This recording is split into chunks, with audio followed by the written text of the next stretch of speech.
Good afternoon. Welcome to Clean the Classroom. I'm your lovely host, EQ Education Queen.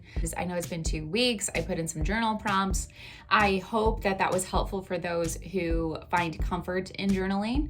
I did my check-in with Suzanne last night, and she was able to decipher things that it just took it to a whole new level. So I did the exercise that she said, and while to me it just seemed like gibberish, but to her she's like, so here's some running themes, and here's what I'm pulling from here, and here's what I'm hearing when you say this. And I'm like, it just blows my mind. And this is why even healthy individuals should definitely, I'm just a huge advocate for therapy of all kind, because you may think and I thought my answers were eloquently said, and I was like, oh, I'm totally getting this. And then it's this whole other way to look at it from a different perspective. And it just it's like the emoji, the emoji. So that led me into 3 ways to not get burned out. I might actually make this a series, because as I was jotting them down, it came so naturally to me where I had to cut things from my list and only give you my top 3. A lot of great teachers left the profession this year. A lot of great teachers left the profession last year. And I know that this will continue to happen, where many great teachers will leave the profession. But it's not just teachers. There is a mass exodus of job vacancies because people are just getting burned out. So I am going to list off 3 ways that you as a student can avoid burnout this coming up school year. And if you're a teacher listening, 3 ways that you can avoid burnout in your profession. So first one is to set boundaries. Have to set boundaries. I set these at the very beginning of the year with my students.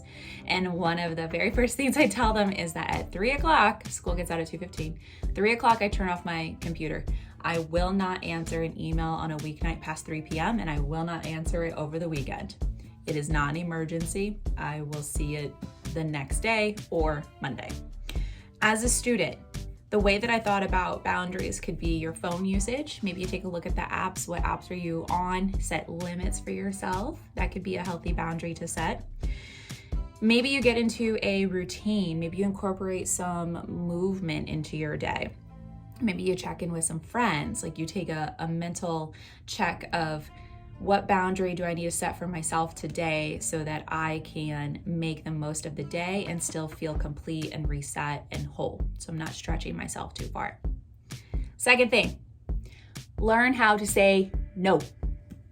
On the teacher side of things, if I already have an empty bucket, or I feel like I have an empty bucket, the answer is no.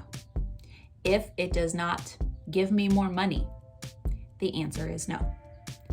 If it disrupts my peace in any way, the answer is no.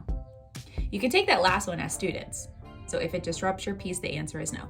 Now, please, please, please realize that when I'm telling you all of this, it doesn't mean you can just tell your teachers no. So here are some other things. So do you have activities or friends that drain you mentally? Tell them no more often. Not going to hang out with you today. Well, I don't want to go do that activity. I feel like that's going to be very draining for me. It's okay to say no. It is okay to just sit and do nothing. It's okay to say no. Third way that you can avoid burnout is find something that you love to do and do that daily.